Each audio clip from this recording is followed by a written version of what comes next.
السلام عليكم ورحمة الله تعالى وبركاته، أرحب بكم أعزائي الطلبة في فضائكم علو نجاح، فضاء للدعم عن بعد في مادة علوم الطبيعة والحياة الطور الثانوي.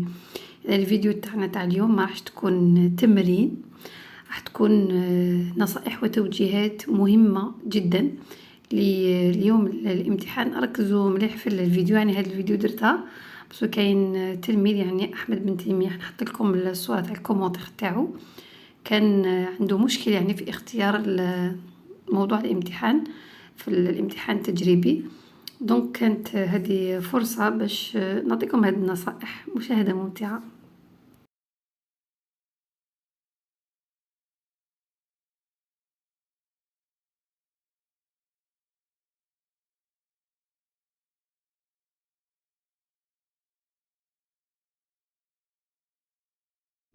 إذا بسم الله الرحمن الرحيم.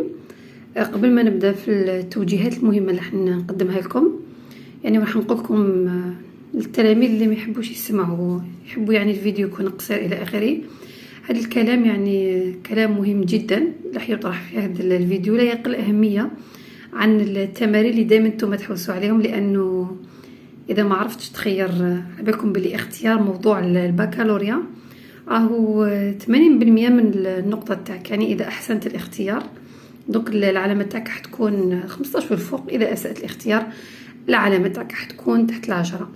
دونك بالنسبه للتلميذ تاعنا انا واش نقولوا ربما اسأت الاختيار في الموضوع، يعني حسيت روحك بلي عندك معلومات في هذاك الموضوع، بصح كي جيت تحل فيه ما لقيتش المعلومات الكافيه، يعني الرصيد المعرفي العلمي تاعك في هذاك الموضوع.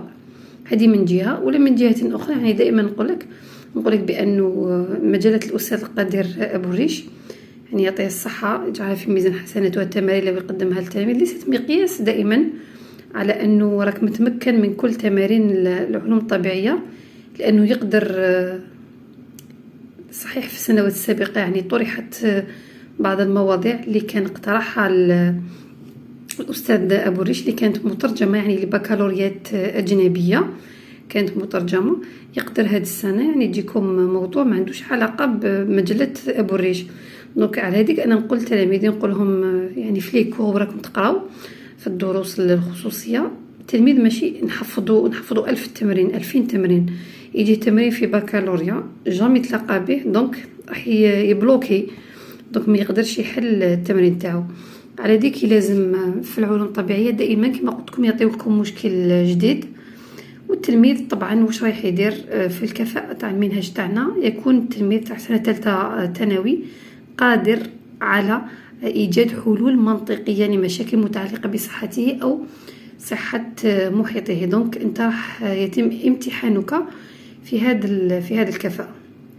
دونك عاود حل التمرين، الموضوع هذاك اللي خيرته فقط، عاود دير اغفال، يعني رانا قبيل الامتحان قالت لنا حوالي 20 يوم، نعم حوالي 20 يوم. طبعا هاد 20 يوم راح تكون فيها يعني الخطوات الاخيره، المراجعه النهائيه في المواد العلميه اللي حتوقف يومين، يعني قبل امتحان البكالوريا، يعني قبل اليوم الاحد تاع البكالوريا راح توقف حوالي يومين، تروح يعني المواد الادبيه مراجعه خفيفه. دونك عاود حل هذوك المواضيع، عاود قراهم مليح ودير اغفال، وصحح يعني الاخطاء اللي وقعت فيها في الامتحان التجريبي. اوغوزمون تحاول ما تعاودش يعني انتبه باش ما تعاودش نفس الاخطاء. فوالا. دونك بالنسبه لاختيار موضوع العلوم الطبيعيه، على بالكم باللي يعني من زمان قبل ما تكون هذه المنهجيه دائما عندنا موضوعين على الخيار في ماده العلوم الطبيعيه. دوك على اي اساس التلميذ يخير الموضوع الاول وما يخيرش الموضوع الثاني؟ انا حاجه اللي حبيت نقولها لكم، يعني والخطا هذا يوقع فيه الكثير من التلاميذ وراح يكون الثمن تاعو يعني غالي بزاف. ردوا بالكم على اي اساس نخير الموضوع، ماشي الموضوع اللي يعني نجي ندير العاطفه، هذا الموضوع عجبني، هذا الموضوع شباب، انا نحب انزيمات، نحب مناعه، نحب نبقى عصبي. لا، التلميذ الذكي اللي يعرف يجمع النقاط في ماده العلوم الطبيعيه. دونك راح نقرا عندنا 4 سوايع ونص توقيت تاع الماده تاعنا، دونك نتوما 3 سوايع ونص يكونوا كافيين باش تحل الموضوع تاعك تاع العلوم الطبيعيه.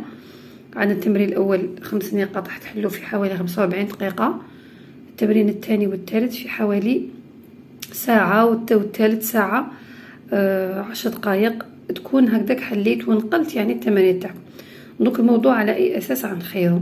نقرا الموضوع الاول ونقرا الموضوع الثاني.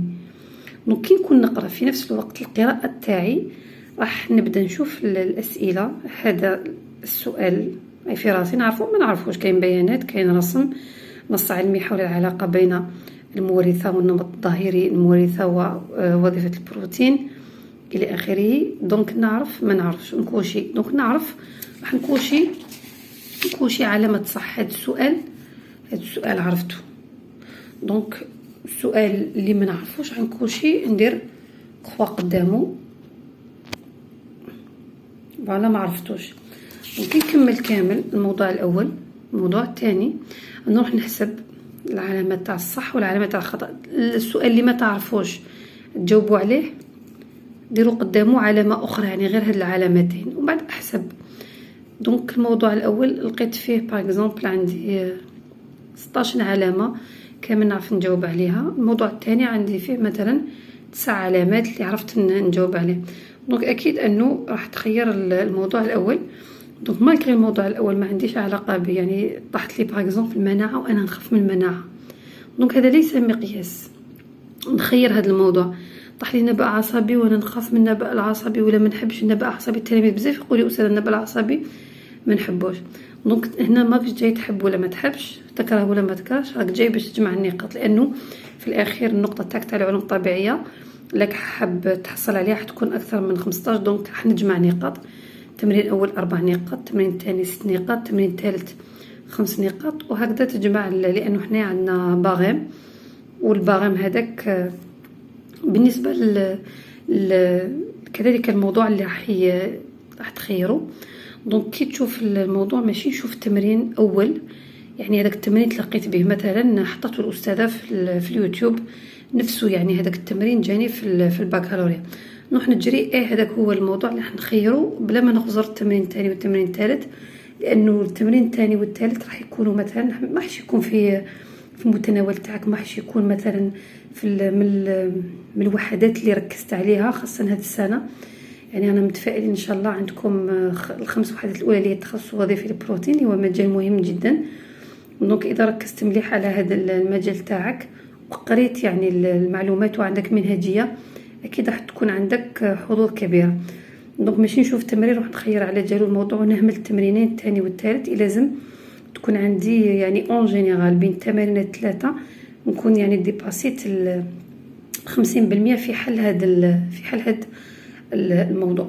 وما تنسوش دائما بانه الموضوع هو تنقيط، يعني في بعض الاحيان انت تشوف موضوع هربت منه باسكو كان فيه سؤال ولا سؤالين ولا حتى 3 كانوا صعاب، دونك تروح للموضوع واحد اخر. فينالمون هذاك الموضوع هذوك الاسئله اللي هربت منهم في التصحيح. علاش نقولوا موضوع سهل موضوع صعب؟ خاصه في التصحيح اللي نتوما ما على بالكمش بالكواليس تاعو. تنقيط كيفاش راح يكون هذيك الاسئله الصعيبه راح تكون عليها 0.25 0.5، يعني لهبل السؤال يكون 0.75. دونك نتوما دائما شوفوا راهي عندكم لا شانس وين تجمعوا النقاط. وكذلك باش تكون ذكي الموضوع اللي نخيروه موضوع اللي يكون فيه البيانات كل بيان 0.25. الموضوع اللي يكون فيه نص علمي ويكون نص العلمي عارفوا عليه 2 ونص. الموضوع اللي يكون فيه رسم تخطيطي عليه نقطة 1.5. دونك نكون ذكي في جمع النقاط. فوالا هذه بالنسبة لاختيار الموضوع. دونك بمجرد ما تخير الموضوع تاعك، خيرت الموضوع الاول، نقرا مليح الترقيم تاعي تاع الصفحات باش ما نغلطش، لانه في كثير من الاحيان كاين تلاميذ يخلطوا بين ساغب، يعني ماشي عند كامل التلاميذ. مي توقع انا يعني شخصيا صارت لي تلميذه ممتازه عندي، يعني عندها واحد 5 سنوات هكذاك 6 سنوات، خلطت يعني بين الموضوع الاول والموضوع الثاني، دارت تمرين بالموضوع الثاني. دونك انتبهوا الموضوع اللي ما تخيروش نحيه بجاه ولا كوشي وعلى هذيك التمارين يعني بخوا باش كي تجي تخزرها تعرف بلي هذا التمرين هذا الموضوع ما راكش معني به. فوالا دونك كي نخير الموضوع تاعي خلاص نبدا القراءه تاعي التفصيليه، القراءه الاوليه كما قلنا، القراءه الثانيه والقراءه الثالثه اللي راح يعني يبدا الموضوع يزول الغموض عليه. واش نقول لكم انا في العلوم الطبيعيه ما تستناوش يعني بلي راح تجيكم فكره تعرفوها، قادر تجيكم فكره يعني شفتوها في احد القنوات لقيتوا بها يعني موضوع حليتوه يشبه له الى اخره. دونك هذه حاجه مليحه. كما قادره يجيكم مشكل علمي جامي شفتوه جامي تلاقيتوا به، مي ما تخافوش يعني دائما هناك فكره جديده تطرح في العلوم الطبيعيه في البكالوريات. دونك حنا نخدموا على التمرين الثاني والتمرين الثالث اللي هو 7 و8 استدلال تاع المسألة العلمي. وهذا التمرينين في اثنين ما يحتاجوش الى يعني بالنسبه للتلاميذ اللي راهم يحاولوا في ماده العلوم الطبيعيه على بالهم واش غادي نهضر.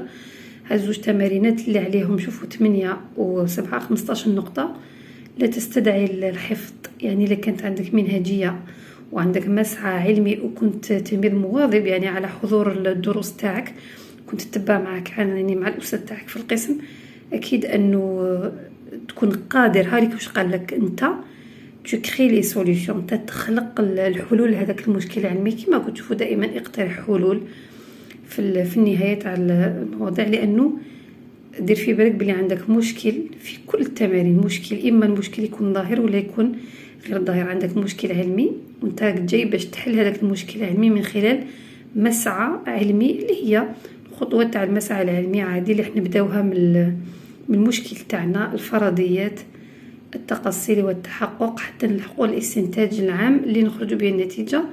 ودائما راح ينطلقوا لك من حاجه تعرفها يعني حاله عاديه ويمد لك حاله غير عاديه. انا نقول لكم ركزوا دائما على السياق تاع التمرين. بعض الاساتذه يسموها التمهيد، السند تاعكم اللي تخرجوا منه الاجابه والتعليمات. لازم بيان سور تقراوها مليح مليح باش تقدروا تربطوا بين التعليمه وبين السند.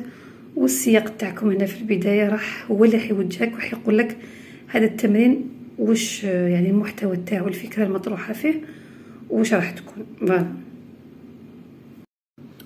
دونك انت واش عندك ورقه الاجابه هذه اللي تشوف فيها. دونك لازم تعمروها دائما قبل يعني ما تبداو في الحل تاع الموضوع تاعكم، خاصه رقم التسجيل والمكان تاع الازدياد. عمروهم، هذه خطيتكم يعني تاع الحراس، يعني ما تعمروش حاجه ما كنتوش معنيين بها. الامضاء تاعكم وهذا الاطار اللي كنت تشوفوا فيه فارغ ما تعمروش، هذا هو الرقم السري اللي حيديروه لكم. يعني الاداره هي اللي حدير هذا الرقم السري. دونك عندكم الورقه تاعكم هذه راهي فيها 4 صفحات مرقمه، انتبهوا معايا مليح من 1 ل 4. دونك انت راح تحط لداخل راح تزيد لك هذه ورقه تاع فرنسيه ولا انجليزيه، نتوما بالعربيه راح تكون بالعكس. دوك راح تزيدوا الاوراق في الوسط. هذيك الاوراق اللي ديروها في الوسط لازم ترقموها للاستاذ المصحح، يعني تكملوا 4 ومن بعد 5 تحط تحتها 6 7 الى اخره على حسب الاوراق اللي حتضيفها وديو معكم ما تنساوش. كنتكلم على الاشياء الماديه لا غرافيز مهمه جدا، هي تسوى 5000 6000. ما تكلوش على لا غرافيز تاع السونتر خطط ما تكونش خطط يستعملوها اساتذه ما تصح لكمش. دونك ديو بتيت غرافيز معكم، الكالكولاتريز الساعه، تاكدوا بلي هاد الاشياء كامل يعني لي بيل تاعهم راهم يمشيو. الاقلام كذلك ماشي لا ديرنيير مينوت راني رايح ندوز بكالوريا نروح نشري اقلام وخلاص. نو، شرو اقلام 4 5 باش توالف هذاك السياله، يعني تجوز بها كامل الامتحانات تاعك، تكون سياله يعني الحبر تاعها سلس، تكتب مليح الى اخره. وكتبوا بلون واحد موحد ازرق ولا اسود، تسطروا يعني عادي كما قلت لكم. ولاحظ تمثل وثيقه نسطر عليها ولاحظ هذا يدل استنتج. دائما سطروا على الاستنتاجات، خليوا الفراغات في الورقه تاعكم وحذاري من الخط. يعني كاين انا دائما التلاميذ تاعي نقول لهم هذه الملاحظه، الخط هو وسيله توضيحيه والمصحح هذا راهو انسان يعني ماشي ماشين ولا اله. دونك راح تلعب له على العواطف تاعو. انا صراحه يعني كاستاذه بالنسبه لي ورقه اللي تكون منظمه، ورقه مهوات، يعني الخط ماشي يكون جميل، يكون واضح ليزيبل يعني مقروء. ديروا دي زيفور باش الفكره تاعكم يعني هذاك الخط تاعكم المصحح راح يلقى راحه كي يقرا الورقه تاعكم، باسكو المصحح لا لقى راحه في الورقه تاعكم راح يكمل الورقه حتى للاخر ويحاول يعني ميم تكون الورقه تاعكم يعني معمره بالمعلومات راح يحاول يعني يبذل مجهود باش يخرج الاجابات. بصح الا كانت الورقه تاعكم يعني ماشي مهوات، ما كشف كي تنتقل من سؤال لسؤال ما تخليش فراغات، تنتقل من تمرين لتمرين ما تخليش على الاقل سطر تكون يعني فيها تشطيبات، هذه الورقه راح ينفر منها المصحح. دونك ما راحش يدير دي زيفور باش يقرا لك الاسئله تاعك، خاصه كاين تلاميذ ما عندهمش منهجيه، يعني الاجابه ماشي يقدمها في البدايه، راح يتكلم على معلومات خاطئه، ومن بعد في النهايه كي نقولوا منها في الفيغاج يمد هذيك الاجابه اللي تكون في نهايه الصفحه، يقدر المصحح يعني ما يروحش معك حتى للنهايه. دونك انتبهوا دائما بينكم وبين المصحح، دائما نقول التلاميذ ورقه ما تنساوهاش. دونك هذه الورقه لا كانت منظمه وكانت يعني الخط تاعها واضح راح تسهل لكم دائما هذه كامل عوامل في النقطه تاعك ما تنساهاش. دونك ما عندكم البغويون تاعكم كذلك مسودد. بالنسبه للبغويون شوفوا البغويون صح تحقوها تخدموا بها باش ما تضيعوش وقتكم وتعرفوا حتى لا جيستيون دو طون، يعني تجيريو الوقت تاعكم وتجيريو الستريس تاعكم. على بالي بلي هاد الفتره راكم كامل ستريسي، سي نورمال، قعد لكم 20 جوغ راكم مقلقين تحسوا روحكم نسيتوا معلومات الى اخره، تو في نورمال ما نسيتوش. يعني التلميذ اللي بدا يحضر من شهر سبتمبر انا نقول له باللي ما نسيت والو بمجرد ما تحط يعني في وراكو كنتو يعني جبستو امتحان تجريبي. للاسف اللي التلاميذ ما همش يعطيو له اهميه كبيره، كتجبسوا امتحان تجريبي، هذه فرصه يعني باش تعيشوا هذيك الاجواء تاع الامتحان. كما قلت لكم التلميذ اللي ارتكب اخطاء في الامتحان التجريبي ما راحش يرتكبها ان شاء الله في البكالوريا. فوالا دونك التمرين اللي نعرف روحي مثلا التمرين تاع 5 نقاط، اي تمرين كتقراو تخيروا الموضوع تاعكم، التمرين اللي نعرف الاجابه تاعو، بيانات نعرفوا من الرسم راهو في راسي، النص العلمي نعرفوا. علاش نروح نكتب نضيع الوقت نروح للبغويون نكتب مباشره على ورقه الاجابه. مام كاين اجابات يعني ما عرفتهمش نخلي فراغات وننتقل لتمرين اخر. ما تقعدوش في تمرين واحد يعني ما عرفتوش هذاك السؤال تقعدوا تضيعوا في الوقت فيه، لا انت راك جاي باش تجمع النقاط، تخلي فراغات المناسبه هذاك التمرين نروح نصوتي سؤال واحد اخر تاع تمرين اخر، وهكذا حتى تكملوا التمرين تاعكم. دونك بالنسبه للستريس القلق هذا تطفي نورمال. قلت لكم مي كاين نوعين من القلق، كاين القلق المحمود وكاين القلق المرفوض. القلق المحمود طبعا هذاك القلق اللي الانسان يتقلق باش يتحصل على نقطه معدل شباب بكالوريا، يعني حابها ب 17 الى اخره. هذا نقولوا قلق محفز، يعني هذا القلق مطلوب، الرغبه في النجاح. اما القلق والخوف هذاك اللي يكون بزياده اللي حيأثر لك على الثقه، يهز الثقه تاعك بنفسك، يثبط لك الهمه تاعك، هذا القلق راح يقلل لك العلامات تاعك. بالرغم من انه راك سهرت من سبتمبر وانت تقرا بذلت مجهود. دونك ردوا بالكم ما تقلقوش، البكالوريا ماشي نتايا الاولاني، راح تجوز بكالوريا وراح تروح للجامعه، وماشي نتايا الاخراني راح تجوز بكالوريا راح تروح للجامعه. يعني كاين ناس سبقوك وكاين الناس راهم جايين من بعدك. امتحان عادي يتم امتحانك فيه من خلال يعني الدروس، ولكن الامتحان هذا راح يكون في كفاءه. دونك التلميذ اللي حضر عنده ان باجاج، عنده معارف، يتوكل على ربي، يدير ثقه بالنفس تاعو. يعني حتى الاكل مهم، طريقه الاكل تاع التلميذ راح تاثر على الصحه تاع. كاين تلاميذ يتناولوا مشروبات، كاين تلميذ يعني صراحه انا نعرفه قرا عندي يعني في اليوم الثالث راح يشرب واحد المشروب هكا باور تاع طاقه. دونك ما كملش البكالوريا تاعو، داوه للسبيطار 4 جوغ وكان مضطر باش يعاود البكالوريا تاعو. دونك الاكل تاعكم يكون صحي، كنوضوا الصباح تاكلوا تمر، تاكلوا مكسرات، يعني بيض، فواكه، تشربوا الماء بزاف، دماغكم يسحق بزاف الماء لانه راكم ديروا طاقه، كنتو تبذلوا طاقه ومجهود. فوالا الاكل تاعكم يكون صحي، تجنبوا هذيك الاكلات هذيك اللي دير الزيوت الى اخره. كنتو تعرفوا الاكل هذاك تاع الزنقه. خذوا قسط من الراحه قبيله يعني البكالوريا، ما تقعدوش حتى دقيقه الاخر وانتم تضغطوا. كي تروحوا يعني المركز تاع الامتحان النهار الاولاني روحوا دائما على البكري، تلحقوا على البكري خير. ما تتكلموش يعني مع زملائكم في القرايه، قول لي واحد يقول لك تقول له مانيش حافظ ويجيك هذاك ستريس. نو، تكون بداو دائما بالحاجه السهله، ماشي تقول ايه هذه سهله راني نعرفها في الامتحان ومن بعد نديرها وتروح لحاجه صعيبه. هذيك الحاجه صعيبه تبلوكيك، تلقى روحك اللي كنت حافظها نسيتها، توجور الاسئله اللي تبداو بهم هما الاسئله اللي تعرف تكون متاكد من الاجوبه تاعهم. نحيوهم، كنقول لك نحيهم ماشي نحيهم من راسك، تحطهم في ورقه الامتحان. دائما نقول لك بينك وبين المصح يعني تكون نقلتها في ورقه الامتحان، وبعد نبدا نفكر في هذيك انت تجي في بالك هذاك الموضوع اللي خيرته فيه 3 اسئله مركبه ما نعرفهاش، مي فينالمون كي تبدا تقرا السند تاعك والتعليمه يعني الاجابه فوغ مزور تبدا تخرج وحدها، تلقى روحك باللي راك جاي تخدم على 15 تلقى روحك تخدم على 18 الى اخره. دونك ردوا بالكم من اختيار الموضوع. فوالا دونك هذه كانت يعني نصائح كما يقولوا كلام من القلب، على بالي باللي لانه هذا الكلام خاصه كاين اساتذه يعني الدروس وما كملوهمش للتلاميذ لانه تعرفوا البرنامج تاع العلوم مكثف.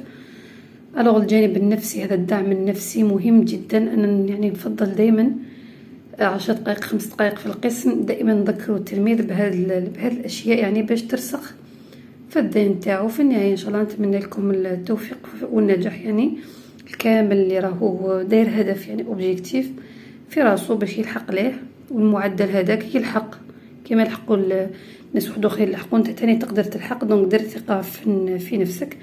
قعدوا لكم هاد 20 جوغ، دونك زيدوا كملوا في المواد العلميه ما توقفوش، خاصه المواد العلميه يعني تخصصوا لها 3 سوايع هكاك 4 سوايع في اليوم، والايامات الاخرى يعني قبيله خليوها المواد الادبيه كذلك اللي مهمه جدا وراح ترفع لك كذلك كم تعاونك بزاف المعدل تاعك ما تهملوهاش.